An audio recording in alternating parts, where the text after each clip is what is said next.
Hello kids, welcome to the class with me Sangeeta Khatkar, faculty of Kudol International School. Students, in today's video we are going to study about non-finite verbs. आज के इस video में हम non-finite verbs के बारे में study करेंगे. Okay, तो non-finite verbs को जानने से पहले हमें ये जानना है what is verb, verb क्या होती हैं. Okay, so the verb is king in English. English के अंदर वर्ब किंग होती है. The shortest sentence contains a verb. You can make a one word sentence with a verb. For example stop. You cannot make a one word sentence with any other type of word. हम verb के अलावा किसी भी दूसरे word से sentence, बहुत छोटा से छोटा सेंटेंस नहीं बना सकते. But with the help of verb हम बहुत ही छोटा सेंटेंस बना सकते हैं. लाइक स्टॉप, गो. ये क्या है? ये वर्ब है. Okay, so now let's know the definition of verb. A verb denotes an action or being or possession. एक verb डिनोट करती है किसको? एक्शंस को, बीइंग और पोजेशन को. जिसमें कोई एक्शन किया जाता है, बीइंग ऑफ स्टेट बताई जाती है, वो हमारी verb होती है. Okay, now let's see the classification of verb. अब हम देखेंगे verb कितने तरह की होती है. So there are 4 types of verb: finite verb, non-finite verb, phrasal verb and causative verb. Okay, तो जो फाइनाइट वर्ब होती है, finite verbs are limited by person, number and tense. Means इनका यूज हम लिमिटेड तरीके से ही कर सकते हैं. ये चेंज हो जाते हैं नंबर के अकॉर्डिंग, पर्सन के अकॉर्डिंग एंड टेंस के अकॉर्डिंग. ओके, एंड जो नॉन फाइनाइट वर्ब होती हैं वो चेंज नहीं होती हैं नंबर, पर्सन और टेंस के अकॉर्डिंग. अब हम इनको वन बाय वन करके स्टडी करेंगे. finite verbs. Okay, so finite verbs, these verbs change their forms with the number, person और subject. कि जो हमारी finite verbs हैं वो क्या है? चेंज हो जाती हैं, चेंज कर लेती हैं अपनी form with the number, person और सब्जेक्ट. नंबर, पर्सन और सब्जेक्ट के according. Means in other word I can say that these type of verbs, these finite verbs have to agree with the number, person of the subject to change their form. Means finite verb वो verbs हैं जो कि एक sentence में किसी subject के number, person के according अपनी फॉर्म्स चेंज करती हैं. Means finite verbs main verbs हैं जो किसी भी सेंटेंस में सब्जेक्ट के साथ होती हैं और इन पर सब्जेक्ट के पर्सन, नंबर और टेंस का बहुत ही ज्यादा इफेक्ट पड़ता है. Let's understand it with the help of example. Example like I like cooking. Okay, मैंने यहाँ लिखा I like cooking. So I is the subject here and like is the verb. Like यहाँ पर वर्ब है. Okay, and आगे हम क्या देखते हैं कि अगर मैं सेंटेंस चेंज कर दूं, he likes cooking, he likes cooking means यहाँ पर सब्जेक्ट क्या है? he is the subject here and like is the verb here. like क्या है यहाँ पर? verb है. means यहाँ पर जैसे ही पर्सन चेंज हुआ, यहाँ फर्स्ट पर्सन आई है बट यहाँ पर मैंने थर्ड पर्सन किया ही. मीन्स जैसे ही पर्सन चेंज हुआ इट मीन्स यहाँ पर वर्ब फॉर्म भी चेंज हो गई. लाइक से लाइक्स में चेंज हो गया है. इट मीन्स क्या हुआ कि ये सब्जेक्ट के अकॉर्डिंग चेंज हो गई हैं. तो हमने अभी सेंटेंस में एग्जांपल में देखा ना कि वर्ब फॉर्म्स लाइक, लाइक्स हो गई है. मीन्स ये फाइनाइट वर्ब हो गई है. ओके, तो ऐसे ही जिस तरह से नंबर के अकॉर्डिंग, पर्सन के अकॉर्डिंग फाइनाइट वर्ब चेंज होती है, वैसे ही टेंस के अकॉर्डिंग भी चेंज हो जाती है. If the tense of the sentence is change, the form of the verb also change. ठीक है, examples like he work at a hotel. Means यहाँ पर मैंने बोला कि वो एक होटल में वर्क करता है और ये सिंपल प्रेजेंट टेंस में हो गया. अब मैंने अगर ये बोल दिया ही work at a hotel, means मैंने टेंस चेंज कर दिया पास्ट. तो इस तरह से फाइनाइट वर्ब किसके अकॉर्डिंग चेंज रहती है? नंबर, पर्सन एंड टेंस के अकॉर्डिंग चेंज हो जाती। नाउ अब हम देखते हैं non finite verb and that is our today's topic, non finite verb. Non finite verbs क्या होती हैं? These verbs do not change their forms when tense and number, person और subject change. ये verbs अपनी form change नहीं करती हैं जब tense, number या person में change होता है. Okay. These verbs are not bounded by the tense and subject of a sentence. Means जो non finite verbs हैं उन पे subject या tense का कोई भी इफेक्ट नहीं पड़ता है. सब्जेक्ट चाहे जो भी दिया हुआ हो और चाहे कोई भी टेंस हो, ये कभी भी चेंज नहीं होती हैं, ये अपनी फॉर्म चेंज नहीं करती हैं, इन पे कोई इन चीजों का इफेक्ट नहीं पड़ता है. Means non finite verb forms that does not show tense. In other words we can say that if a sentence is in the past tense, present tense or future tense by looking at a non-finite verb, therefore a non-finite verb is never the main verb in a sentence. क्योंकि ये sentence के अंदर main verb नहीं होती हैं. Okay. अब हम देखते हैं कि जो नॉन फाइनाइट वर्ब्स होते हैं ना, उनके भी अलग से काइंड्स होते हैं. So there are 3 kinds of non finite verbs. First is infinitive, gerund and participle. अब हम इनको वन बाय वन करके देखेंगे कि इन्फिनेटिव क्या होता है, जीरंड क्या होता है एंड पार्टिसिपल क्या होता है. So infinitive, it is not the main verb in the sentence. It does not change as per tense, number और पर्सन. ये चेंज नहीं होता है टेंस, पर्सन और नंबर के according. It simply names the action denoted by the verb. ये simply name बताया जाता है जो एक्शन वर्ब के द्वारा डिनोट किया जाता है. It is not a verb but function as a verb. Each infinitive is a unit of 2 plus verb. इसमें mostly यही होता है. Example like the boys want to play volleyball. Okay. And next आता है हमारा gerund. So gerund is a verb adding in ing which perform the role of a noun in a sentence. जो कि एक sentence में noun का role करता है. Like my mother likes baking cakes. Baking, तो यहाँ पे bake plus ING, baking. Cake के लिए आया है यहाँ पर. This is neither verb no noun, however they play the role of nouns. Means we call them verbal nouns because of their functions. Okay. She is fond of reading. Like, तो fond यहाँ पे verb हो गया and reading जो है वो हमारा gerund हो जाता है. ओके. अब हम आगे देखते हैं इसको बुक एक्सरसाइज के साथ में. यहाँ पर circle the verbs that do not change according to the tense and the number of the nouns.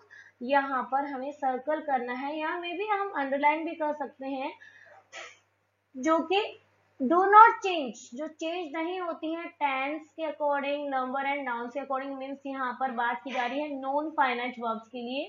So the number 1 example is I avoid going to her house for she is not very welcoming. तो यहाँ पे देखो हमें उन verbs के बारे में बात करनी है जो चेंज नहीं हो रही. I avoid going to her house. So going is the non finite verb here. Then next, the teacher ordered him to circulate the admission form. तो यहाँ पर the teacher ordered, हमारी यहाँ पर सेंटेंस के अकॉर्डिंग जो वर्ब है वो order है.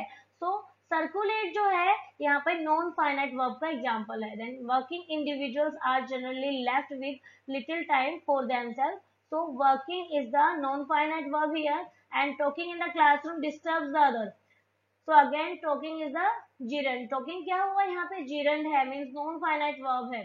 Then next, the sleeping dog got irritated when I accidentally jumped on its tail. तो यहाँ पर भी again the sleeping dog. यहाँ पर क्या बताया गया है, डॉग के बारे में बताया कि वो सो रहा था. मीन्स यहाँ पर किसके बारे में बताया, नाउन को डिनोट करता है, स्लीपिंग डॉग है यहाँ पर. तो ये gerund है और irritated हमारा यहाँ पर verb है. Anita's favorite pastime is solving puzzle. यहाँ पर solving is the non-finite verb. Then 7, we plan to throw a party for our family next week. So throw is the non-finite verb here.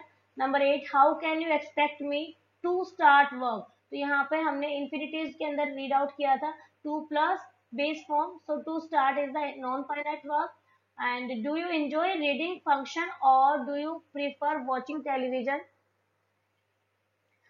in your free time? So again यहाँ पर वही enjoy is the main verb and reading is not the main verb. It means it is non-finite verb यहाँ पर है reading, and watching is also the non-finite verb. I love to have a shower before going to bed. Again, have and going are the non-finite verb in this sentence. Okay. Now, the verb that you have identified are non-finite verbs. जो verb हमने identify किए वो non-finite verbs हैं. Which do not change form according to the tense and the number. जो कि tense and number के according अपनी forms change नहीं करती हैं. Let us read about the features of non-finite verb. अब हम non-finite verbs के features देखते हैं. So first is infinitives. They are verbs that do the work of noun. ये वो verbs हैं जो noun के तरह work करती हैं, like adjective का भी, adverb का भी, sentence के according. Examples like she decided to join the race.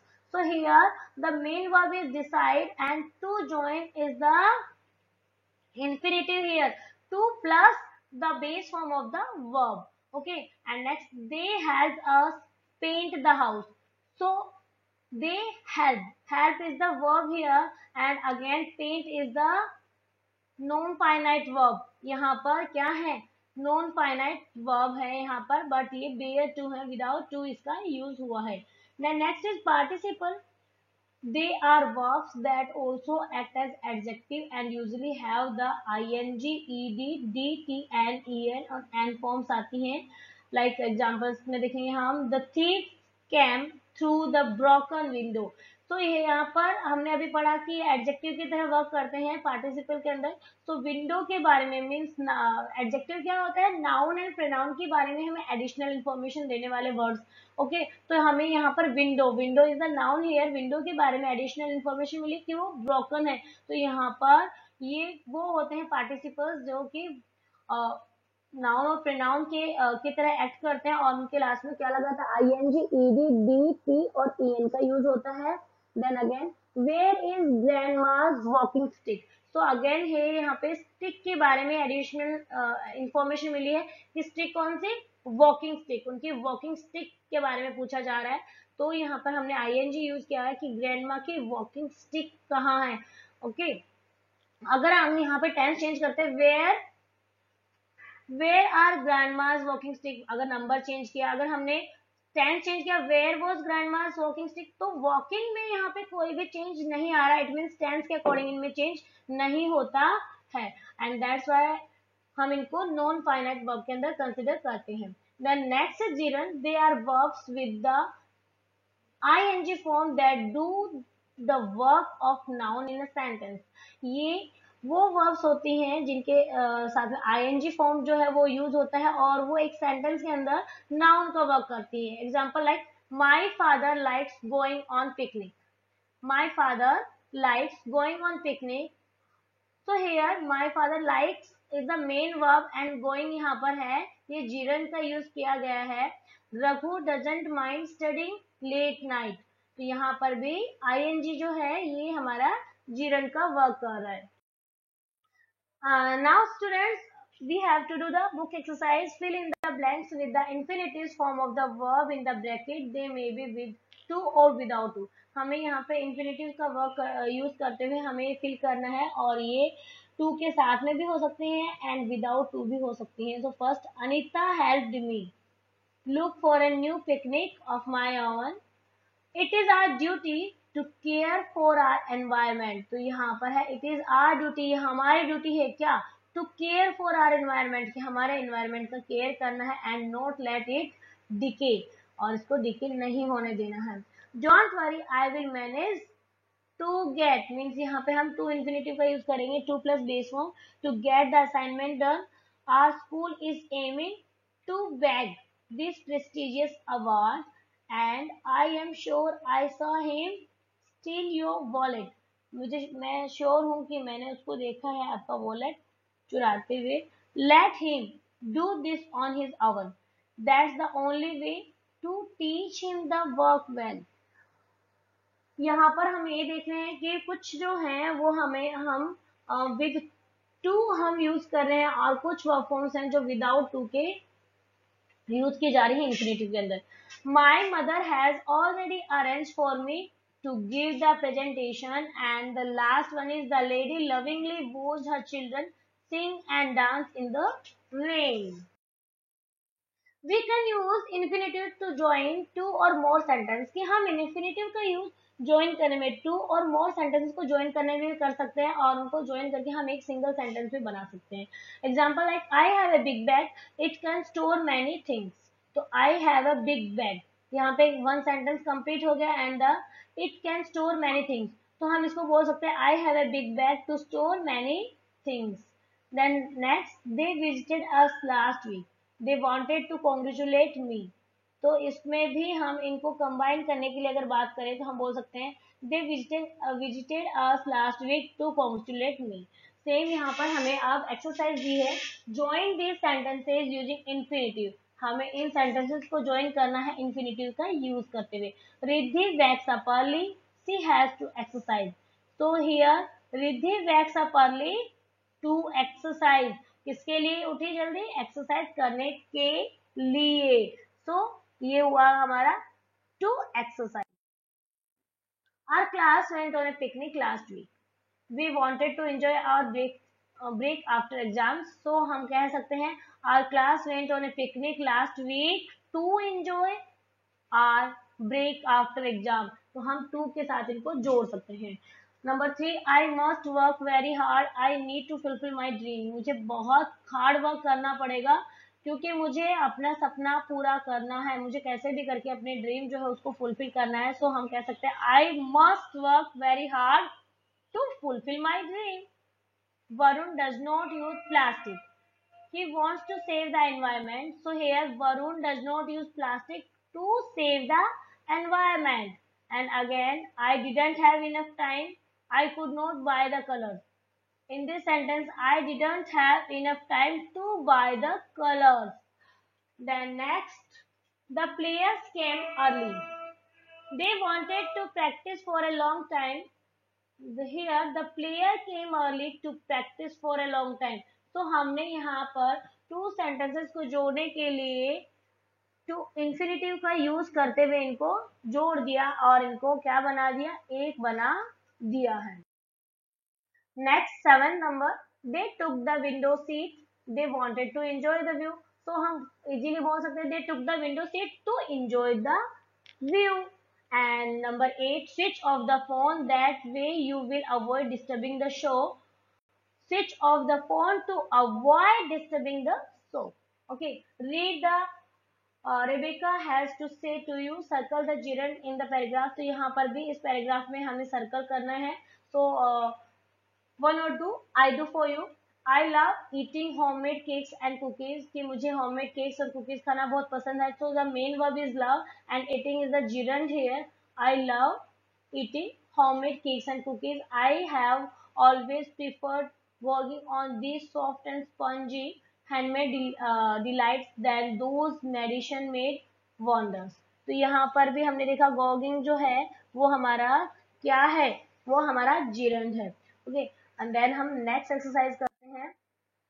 Rearrange these words to form sentence. Underline the participle. हमें दोबारा अरेंज करना है और जो पार्टिसिपल है उसको हमें अंडरलाइन करना है. The door shows to come knocking at he permission inside.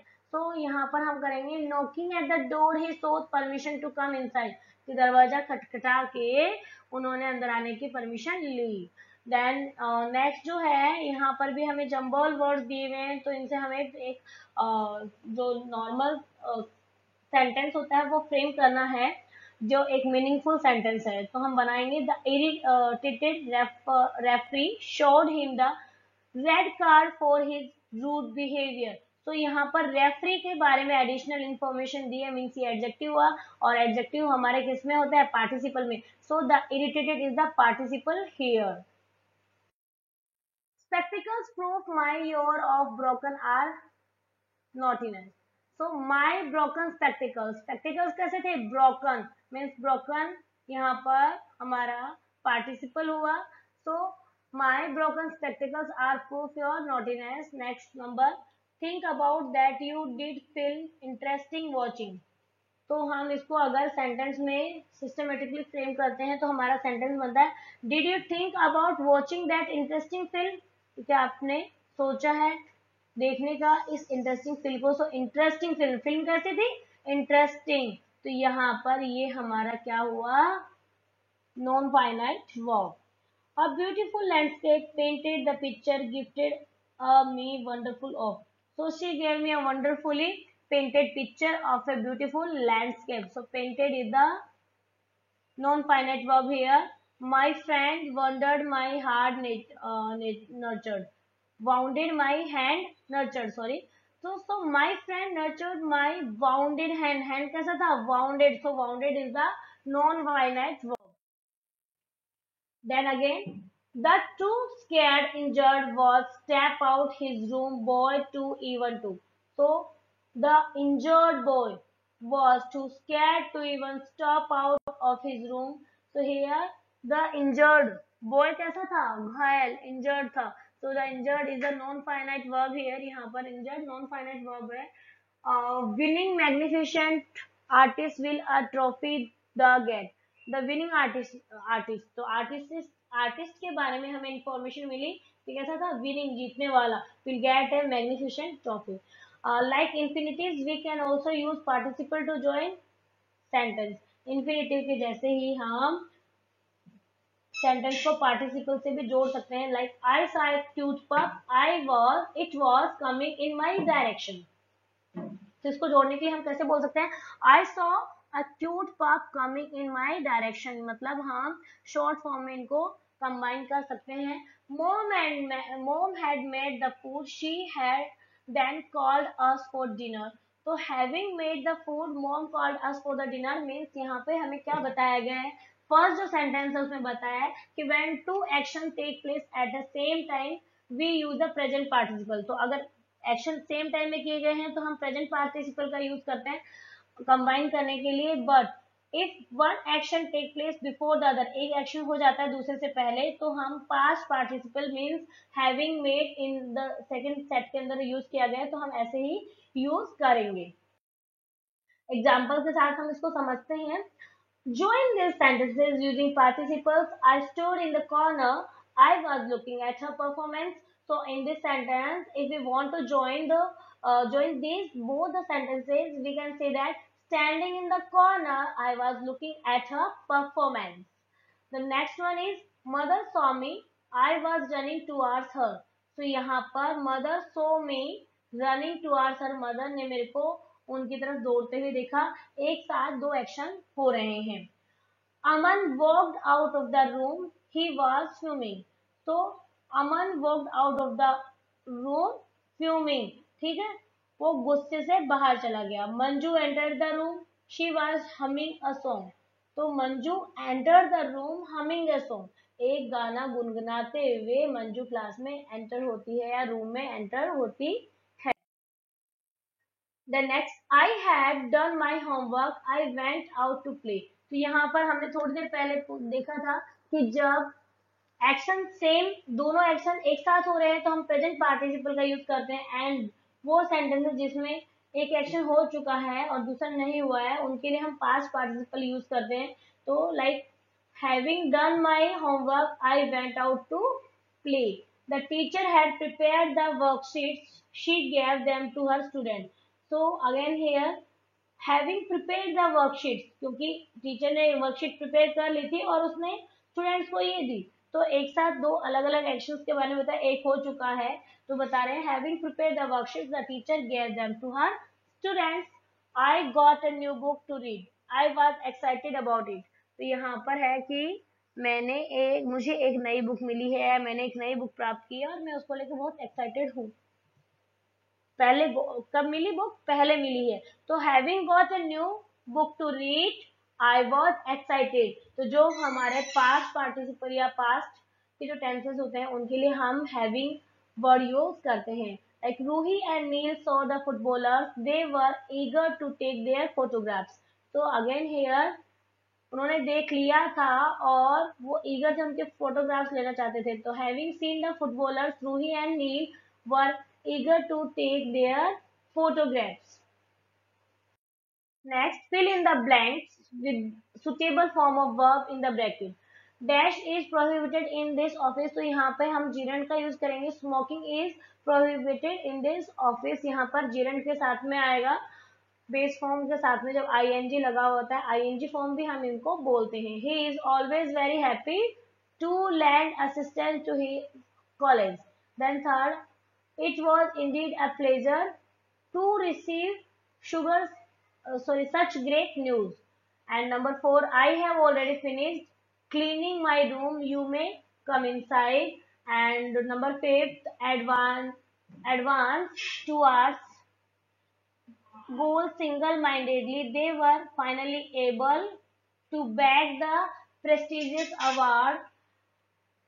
And will it be possible for you to spare some time for my doubts? And last, the look on her exhausted face worried her mother, and the shimmering lights in the hallway added a magnificence to the apartment. So students, I hope you all are understand about the finite and non-finite verb. I repeat it again. Finite verbs वो verb forms होती हैं जो number, person and tense के according change हो जाती हैं, and non-finite verbs are the verbs that do not change forms according to number, person and tense, जो कि number, person and tense के according change नहीं होती है. Thanks for watching.